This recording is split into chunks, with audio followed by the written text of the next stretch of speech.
Oh, esse bonito é doido. É um gato, viu, não? Tô parecendo um meleante, mano. Não escutei. Quem falou? Eu tava elogiando a beleza de Aécio. Beleza incomparável.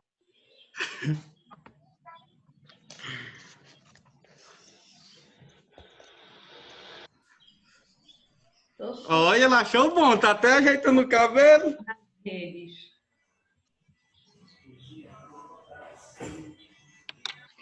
Eu quero. Isso, me dá um pouquinho, que o daqui tá frio.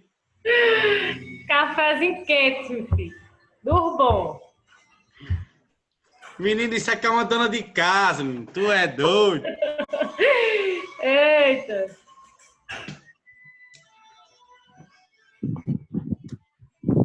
Olha o Alexandre chegando aí. Fala, brother. Eu tô... Michelle, eu tô de recepcionista. Quem for chegando, vai avisando. Ah, obrigada. Muito bom. Muito bom, nota 0.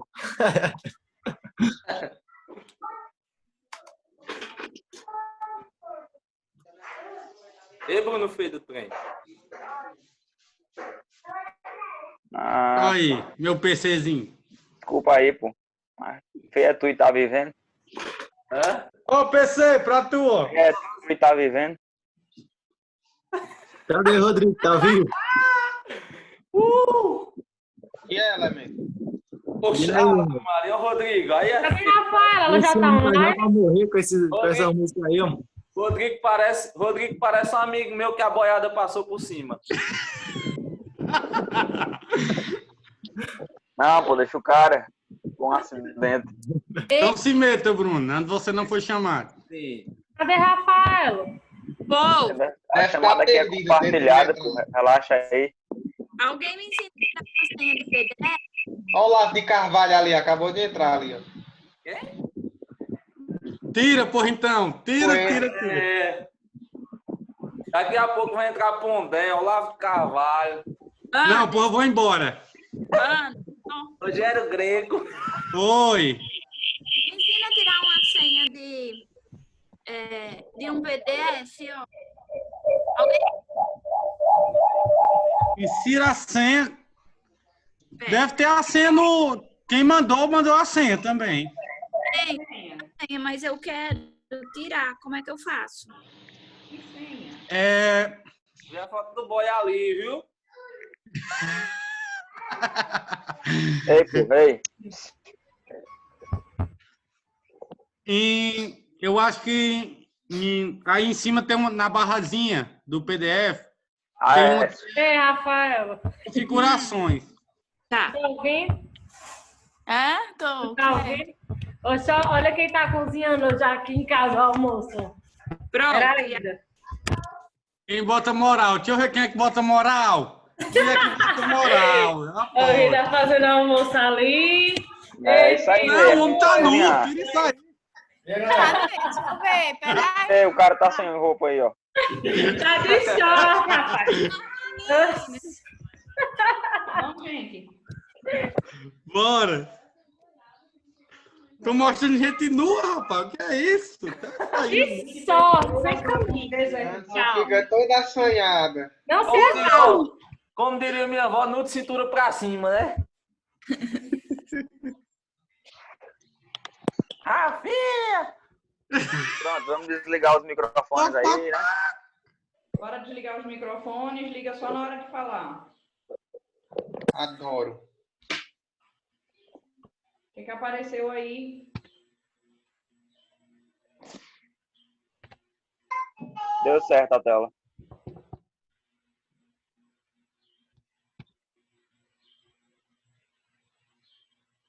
Apareceu já. Mas pra mim tá branca. É importante estar atento à nomenclatura das peças. Deixa eu retornar ali. Importante. Só quer ser a voz do Google, esse Bruno. Ei, pô, fica na tua aí, viu? Pronto. Voltou. Parece que engoliu um palhaço. Com certeza foi o tiro limpa, que é só o que ele tá fazendo, né?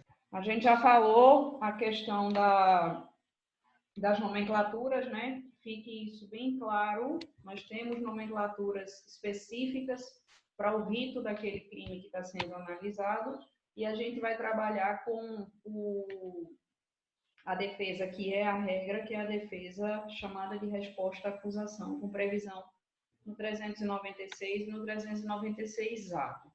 Como é que a gente vai fazer essa resposta à acusação? Ela é similar, as peças são similares, todas elas precisam necessariamente daquele endereçamento, isso é um fato.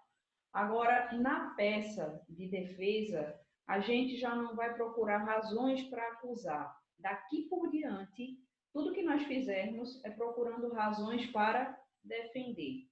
A acusação, teses de acusação, a gente trabalhou na queixa-crime exclusivamente nela, a menos que nós nos investamos na posição de promotores para trabalhar a denúncia. Daqui para frente, a gente vai trabalhar só agora teses defensivas.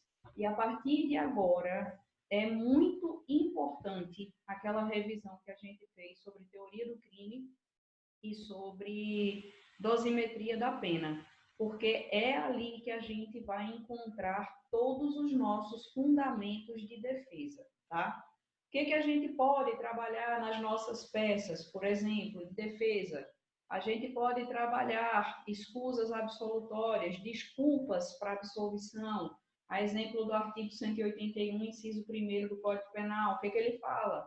Ele diz que naqueles crimes patrimoniais cometidos sem violência ou grave ameaça, em algumas circunstâncias, as pessoas não deverão ser punidas. Por exemplo, o cônjuge que pratica um crime contra o seu outro cônjuge, crime patrimonial sem violência ou grave ameaça, na constância do casamento, ele não deve ser punido. Há uma previsão de uma desculpa absolutória específica para aqueles crimes. É um primeiro exemplo. Outra tese que a gente pode adotar, as excludentes de ilicitude, estão lá no segundo elemento do crime, a antijuridicidade. Mas a gente pode trabalhar as excludentes de tipicidade, e mais a gente pode trabalhar as excludentes de culpabilidade. Tudo isso é matéria de defesa. Além dessas matérias de defesa que a gente retira lá da classificação do crime, tipo fato típico e antijuridicidade e culpabilidade, a gente também pode, a partir de agora, e a gente não trabalhou isso na queixa-crime porque ela não é relevante, mas ela é muitíssimo relevante nas defesas, são as teses relativas às nulidades. Nulidade de citação, nulidade de qualquer natureza, a exemplo do artigo 395, inciso 3º. E essas nulidades vão ser trabalhadas no que a gente chama de preliminares.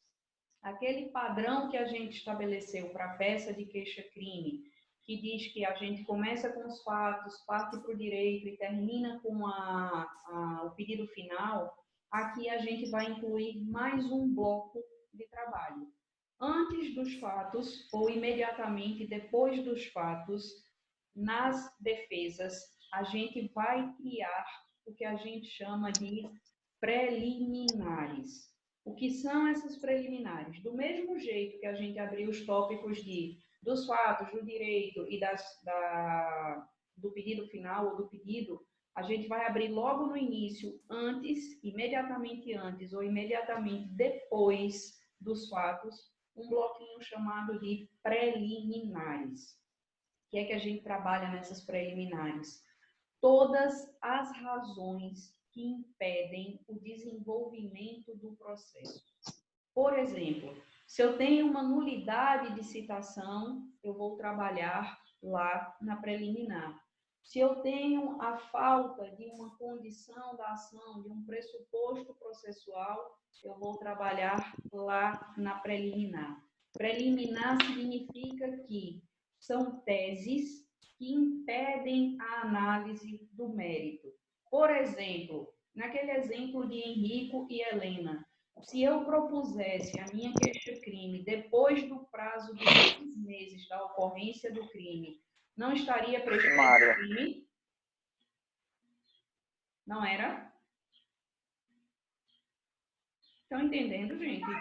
Sim. Sim, professora, é verdade. Sim. Então, pronto. Se eu ultrapasso o prazo que eu tenho para propor a ação, eu tenho que aquele crime já está prescrito. Na verdade, o que houve foi uma decadência, né? Morreu o direito de agir por excesso de prazo para a propositura da ação. Então, se eu tenho uma prescrição ou se eu tenho uma decadência e o juiz reconhece que aconteceu a prescrição ou a decadência, ele sequer vai analisar o mérito. Ele não vai analisar se cometeu ou não crime, se houve ou não houve legítima defesa, se o sujeito é ou não é inimputável. Ele nem vai analisar o mérito da ação. Ele já vai matar aquela ação de início. Então, preliminar, eu vou alegar tudo aquilo que impede a análise do mérito. Por que ele tem que estar lá na frente? Porque se o juiz não fizer aquela análise daquela observação que eu estou fazendo e ele achar que ela é procedente, ele já vai matar a minha ação dali. Então, ele vai dizer, poxa, a queixa-crime foi proposta com mais de 6 meses da data do cometimento do crime. Então, ocorreu aqui a decadência, e a decadência impede que eu julgue a ação. Então, ele vai julgar extinta aquela queixa-crime com base na decadência e não vai nem analisar o mérito. Um fator relevante... Auricélia, está com o áudio ligado. Defesas são essas preliminares. E na preliminar, a gente ainda vai falar mais detalhado sobre isso. Eu só quero que vocês saibam que nessas preliminares a gente vai trabalhar todos os elementos que impedem que o processo se desenvolva. O juiz vai matar o processo ali naquele momento, sem mesmo analisar o mérito. Entenderam? Sim, professora. Segue o baile. Hã? Segue o baile. Pronto. Então, o que é que eu teria em tese aqui?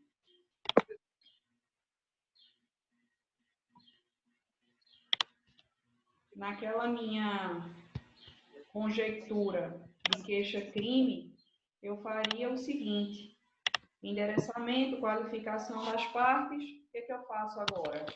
Preliminares, depois eu vou para os fatos, depois eu vou para o direito, depois eu sigo para pedido final. Seria mais ou menos isso. Posso colocar os fatos antes das preliminares? Posso, não tem problema. Vou explicar o que foi que aconteceu e depois eu trabalho as preliminares. Mas o que precisa ficar claro é que essas preliminares precisam ser anteriores ao direito, porque no direito eu vou trabalhar o mérito, e eu só posso trabalhar o mérito depois que eu discutir as preliminares. Se o juiz disser que não há procedência para nenhuma preliminar minha, aí ele passa para análise do mérito. Mas ele só passa para análise do mérito depois que ele analisar as minhas preliminares. Então, ou imediatamente após os fatos, eu tenho que alegar todas essas preliminares. E preliminares são o que a gente chama de prejudiciais. No caso, colocando antes dos fatos, seria logo depois da qualificação, é isso, Michele? Você termina aquela qualificação e aí você passa já para análise das preliminares. Ou então você abre os fatos sucintamente e imediatamente depois dos fatos você fala do... Ei, Aécio, desliga o microfone aí, cara, por favor. Professora, como já é uma peça de defesa, né? Já existe um processo instaurado, Isso. não precisa fazer toda aquela parte de Eu vou dizer já já o que, Qualificar que a gente os- muda nas, o réu, não. nas qualificações. Eu digo já já. Eu só quero que vocês compreendam que na defesa a gente já tem um item novo para trabalhar, que pode ser chamado, normalmente é chamado de preliminar, ou preliminares, a depender de quantas a gente tenha, que também pode ser chamado como prejudiciais de mérito. Você pode encontrar por aí como prejudicial de mérito.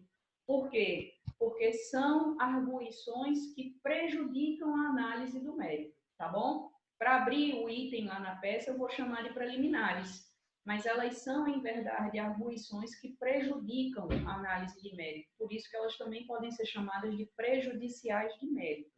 Quero que vocês entendam isso, tá bom? Então, pronto. Ok, professor. Você já sabe que nós temos 4 itens para trabalhar na peça de defesa. Aí agora vamos ver como é que a gente vai desenvolver essas teses de defesa. Primeiro, como eu já tinha dito a vocês, a gente vai trabalhar as teses preliminares, aquelas que vão impedir a análise do mérito. Elas podem ser causas extintivas de punibilidade, como aquelas que estão lá no artigo 107 do Código Penal, e vão falar sobre o quê? Importantíssimo. Artigo 107 do Código Penal. Causas de extinção de punibilidade.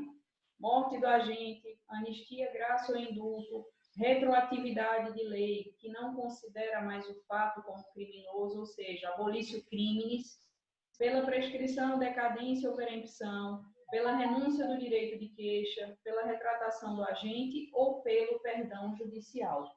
Acontecendo qualquer das hipóteses do 107, a gente vai trabalhar aqui como preliminar. Por quê?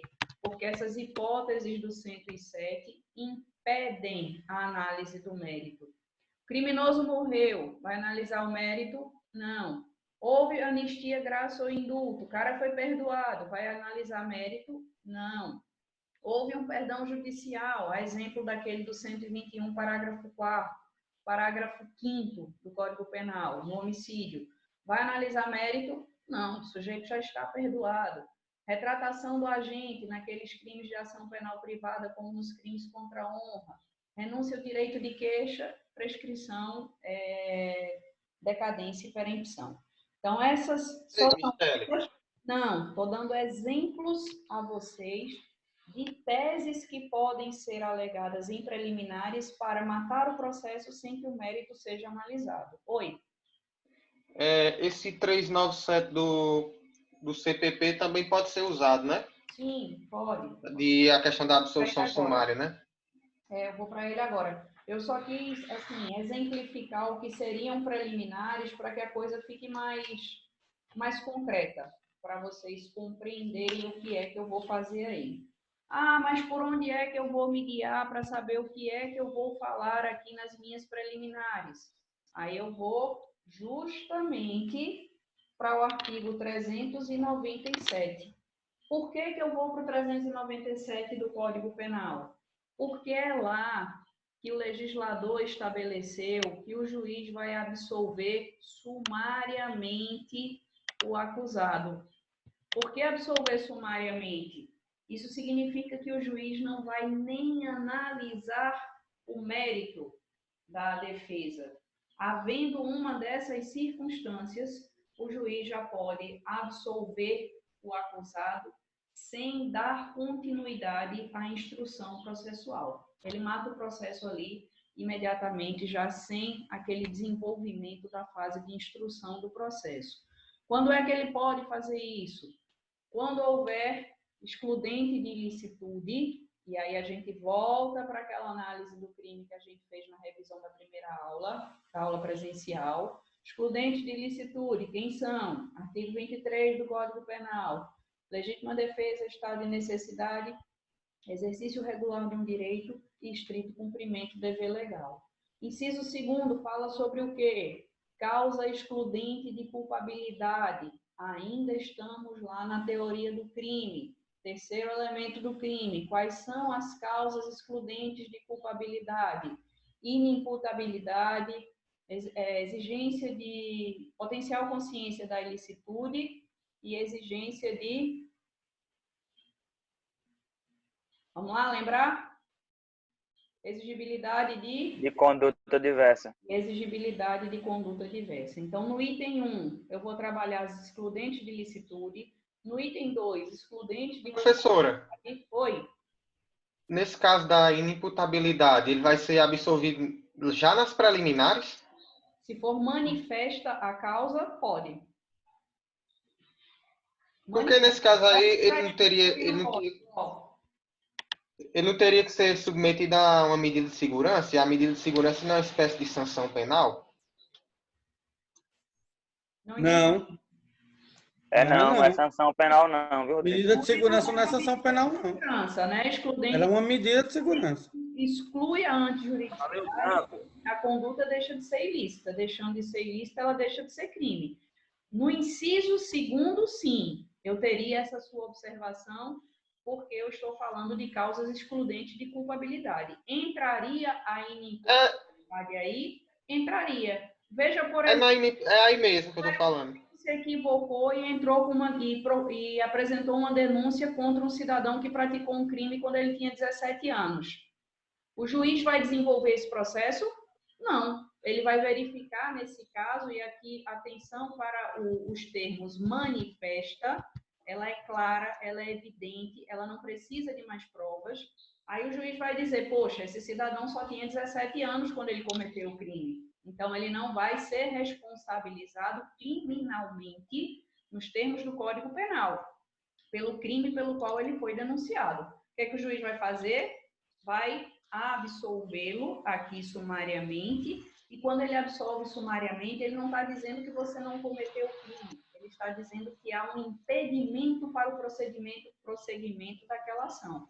E aí vai mandar, então, que esse processo seja remetido, na verdade, que seja remetida a comunicação do crime para o juízo da infância e da juventude, que é quem vai estabelecer aquelas medidas socioeducativas que o Código Penal prevê. Agora, imagine que o caso aqui é de uma pessoa inimputável, não pela idade, mas pelo critério psicológico. Aí o juiz pode aplicar medida de segurança ou não. Se ele é semi-imputável, o juiz pode aplicar pena ou substituir por medida de segurança. Mas se o sujeito é inimputável, o juiz pode absolvê-lo sumariamente. O que ele pode fazer? E aí é uma possibilidade, não é uma obrigação. Ele pode, ao invés de absolver, aplicar uma medida de segurança. Mas a medida de segurança ela não é obrigação para o inimputável no aspecto psicológico. Ela é uma faculdade caso o juiz entenda necessário. Então, se o juiz entende que não há necessidade de internação daquela pessoa, de medida de segurança, o que ele faz? Absolve sumariamente. É o que determina o artigo 397. Entendeu, Rodrigo? Sim. Mais alguma dúvida, gente? Não, eu acho que não. Pronto. Então, o que é que eu alego? Professora. Ei, professor, eu vou te mandar um trechozinho aqui de Renato Brasileiro, que ele fala disso. Foi por isso que eu fiquei nessa dúvida. Eu vou te mandar no WhatsApp, aí depois tu olha e me tira essa dúvida. Pode continuar a aula. Tá, beleza. Então, manifesta excludente de ilicitude, manifesta excludente de culpabilidade, e olha agora, o fato não constitui crime. O que é que eu tenho aqui? Excludente de tipicidade. Eu tenho 3 itens diferentes aqui no 397 para falar sobre hipóteses ligadas à teoria do crime. No inciso 3º, vou trabalhar o fato típico. No inciso 1º, vou trabalhar a antijuridicidade. E no inciso 2º, vou trabalhar a culpabilidade. Viram a importância de vocês terem em mente aquele mapazinho mental da teoria do crime? Ele vai ser extremamente necessário agora para que a gente possa trabalhar as defesas daqui por diante. E no item 4, extinta a punibilidade do agente, aqui efetivamente eu vou trabalhar com o artigo 107 do Código Penal. Ok? Ok, professora. Pronto. Então, são basicamente essas teses que a gente vai trabalhar na defesa.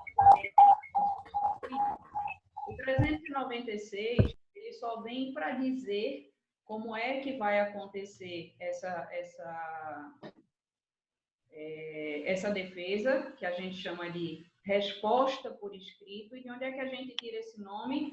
Exatamente do que está escrito lá no artigo 396. Resposta à acusação por escrito, aqui no prazo de 10 dias.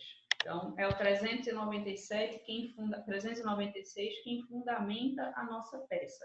O nome dela é resposta à acusação, ela deve ser por escrito e o prazo dela é de 10 dias. Isso a gente já sabe.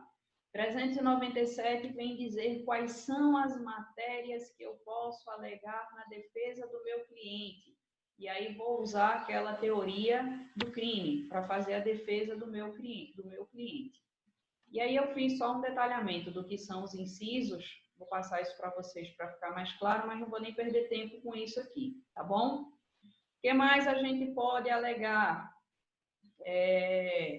Posso alegar suspeição do juiz, posso alegar incompetência do juízo, posso alegar litispendência, estou aqui embaixo. Ó. Posso alegar ilegitimidade de parte ou posso alegar coisas julgadas.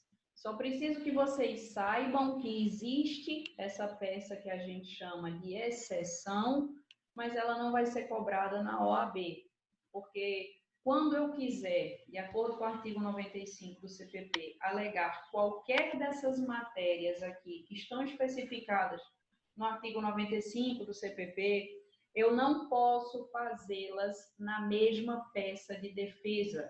Eu tenho que ter uma peça de defesa e tenho que ter a minha peça de exceção. Mas, para termos de OAB, isso é só uma explicação.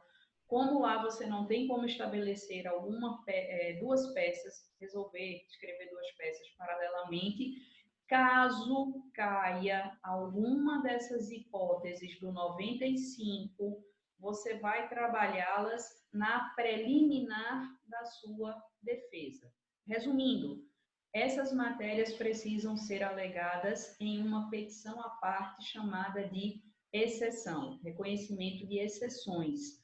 Mas para efeitos de OAB, como você não vai fazer duas peças, caso surja a necessidade de falar sobre uma dessas matérias, você vai falar em sede de preliminar, naquele bloquinho novo que a gente criou para as preliminares. Nessa peça que eu escolhi, não tem nenhuma dessas matérias. Mas como é aula, estou deixando isso explicado para vocês e vai aqui no slide bem direitinho para vocês conseguirem acompanhar. Professora, tem como alegar tipo, mais de uma simultaneamente, essas exceções? Na verdade, você trabalhando defesas, você vai trabalhar com o máximo de teses que você puder. Porque a gente tem teses subsidiárias. Eu vou trabalhar com uma, caso o juiz não entenda que é aquela, eu já tenho uma segunda, um soldado de reserva. Caso o juiz não entenda por aquela, eu já tenho mais uma terceira, que também vai ser outra tese subsidiária. Então, eu vou para a maior, começo pela maior, vou descendo para as outras. Por exemplo, eu vou pedir uma extinção de punibilidade pela prescrição. Se o juiz não entender, eu vou pedir agora uma legítima defesa, que exclui a tipicidade. Se o juiz não entender, eu vou fazer o quê? Vou pedir agora, sei lá, uma desclassificação do crime. Eu posso trabalhar com várias teses. Nessa peça de defesa funciona da mesma forma, né? Sim, funciona da mesma forma. Ou na peça de exceção, que diga? Sim, na peça de exceção também seria. Mas como eu estou te dizendo, para efeitos de OAB, vocês não vão fazer peça de exceção. Surgindo qualquer dessas matérias aqui, você vai trabalhá-las como preliminares. Entendi. Tá bom? Entendi. Posso alegar justamente isso que está aqui nas exceções, eu posso alegar como nulidades. E aí vou trabalhar lá nas preliminares. Competência, a gente também tem que trabalhar aqui a questão do endereçamento da causa. E aí, como alguém já fez uma parte agora há pouco, nesse momento eu não estou inaugurando um processo. Eu já tenho um processo em curso e esse meu processo em curso, ele vai já ter estabelecido qual é o juízo competente e quando eu for apresentar a minha defesa, a minha resposta à acusação, eu já vou endereçar para aquele juiz que expediu a citação para o meu cliente. Então, meu cliente recebeu uma citação do juízo criminal de Araripina para que ele responda pelo crime de homicídio tentado. Para onde é que eu vou endereçar a minha peça de resposta à acusação? Vou endereçá-la para o juízo criminal de Araripina. O juízo já está estabelecido, diferentemente da queixa-crime que a gente teve que identificar o juízo, tá bom? A resposta à acusação é obrigatória, caso o cidadão seja citado para apresentá-la e não o faça através de advogado particular, o juiz vai conceder a ele um defensor público, que também vai apresentar a defesa em 10 dias. A inexistência de defesa no processo é causa de nulidade. Imagine que o juiz não cite a parte para apresentar a defesa, ou citando a parte para apresentar a defesa e ela não apresentando, o juiz não designe um defensor público ou um defensor dativo, nomeie um advogado para fazer aquilo. Aí é uma causa de nulidade. O processo não pode se desenvolver sem que o réu tenha, de alguma forma, praticado, exercido o seu direito de defesa. Ou por um advogado Professora, constituído ou por algum dativo. Oi. Nesse caso aí, são 10 dias, né, para apresentar a resposta, e aí o cara não apresenta. E aí o juiz indica o defensor, né? E no 14º dia ele passa para o processo para a defensoria. Se não tiver, pronto. Aí ele vai no... Aí no 14º dia o acusado, o réu, na verdade, réu não, o acusado, né? Ele aparece para apresentar sua defesa com seu advogado. Como era que ficaria nesse caso? Porque não já tem o defensor. O defensor já apresentou. Ele já perdeu a legitimidade de apresentar. Quem tem que apresentar é o defensor, né, não? Passou os 10 dias. Passou os 10 dias. Para apresentar a defesa dele. Ele não apresentou a defesa através de... Nos 10 dias. O juiz designou um defensor dativo, público ou não. Agora, a legitimidade para apresentar a defesa é do advogado, é do defensor dativo. Defensor público ou... E se ele aparecer depois desses 10 dias? Se a defesa já tiver sido apresentada por quem foi nomeado, precluiu, não tem mais defesa para ser apresentada. Agora, depois disso, ele pode colocar um advogado particular no processo? Pode, mas o advogado particular vai pegar o processo na fase em que ele se encontra. O processo não vai voltar. Imagine que... No caso, a peça de defesa, quem vai fazer é a defensoria, né, professora? Exato. Vai ser feita por quem o juiz nomear para fazer. Agora, se lá na frente ele diz, não, agora eu quero um advogado particular, e ele habilita um advogado particular, esse advogado vai pegar o processo no momento em que ele está. Tá? Os atos não vão retroagir, ele vai agir dali para frente. O que foi apresentado é válido. Certo? Professora,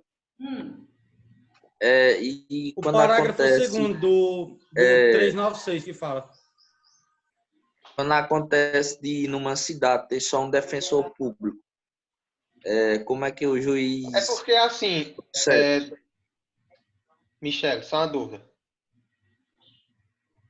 Pode falar. Porque assim, Denis Marques passou uma questão para a gente, em uma das provas dele, perguntando justamente isso. O cara não apresentou a defesa nos 10 dias, né? E o juiz indicou indicou para a defensoria. Só que o cara, no 14º dia, apareceu com o advogado, né? Para fazer sua defesa. Aí ele perguntou quais seriam as consequências jurídicas. Veja, ele perdeu o prazo de apresentar a defesa. Então, ele não tem mais o direito de apresentar essa defesa. Para ele, morreu o direito de apresentar a defesa pelo advogado particular. Quem teria que fazer a defesa dele era o advogado ativo, né? Vai esperar. Eu, tendo assim, no processo penal funciona assim. O advogado dativo vai apresentar a defesa e, a partir do ato subsequente à apresentação da defesa, o advogado particular dele vai poder trabalhar no processo. Porque senão a gente não teria necessidade de fixar prazo. Qual a necessidade de fixar prazo se o cara pode aparecer a qualquer momento e apresentar a peça necessária para o cumprimento daquela diligência? Entendeu? Entendi. Nesse caso aí, a questão das testemunhas, ele vai ter que trabalhar com as testemunhas que o defensor indicou, no caso, então, também, né?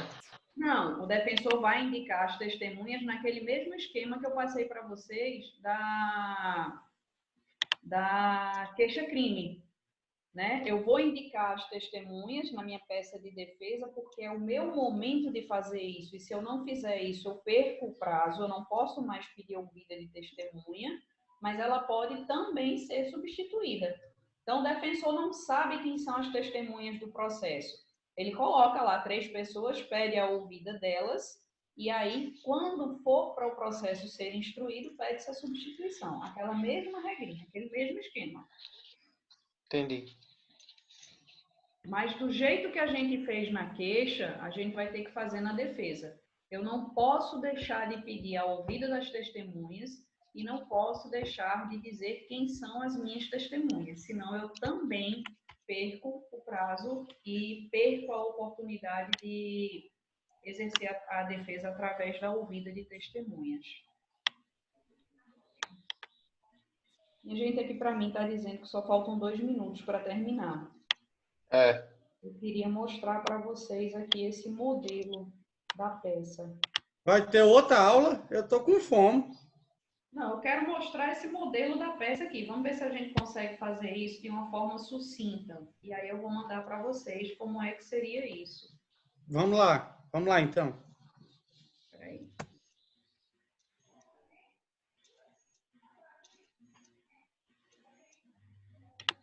O que é que está aparecendo para vocês? Ainda o slide. Espera aí, vou abrir aqui o Word. A peça já está no padrão. Eu vou dizer a vocês o que é relevante vocês falarem. Abriu? Para mim tá. Ainda não. Não, abriu não. Tenta minimizar os programas que tem aberto. Agora.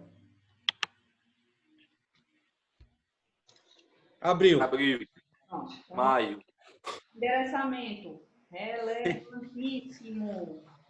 Aí o que eu vou colocar aqui? Eu já tenho quem é o meu juízo competente, não tenho? O juízo que citou a minha parte. Tenho que identificar aqui outra diferença do processo de queixa-crime. Qual é o processo? Já existe um processo aberto, já existe um número de processo. Eu tenho que dizer que essa petição minha tem que ser direcionada a esse processo específico. Então, eu tenho que indicar aqui o número do meu processo. Não posso esquecer. O que eu faço aqui? Qualifico apenas o réu, meu cliente. Eu não tenho mais aquela necessidade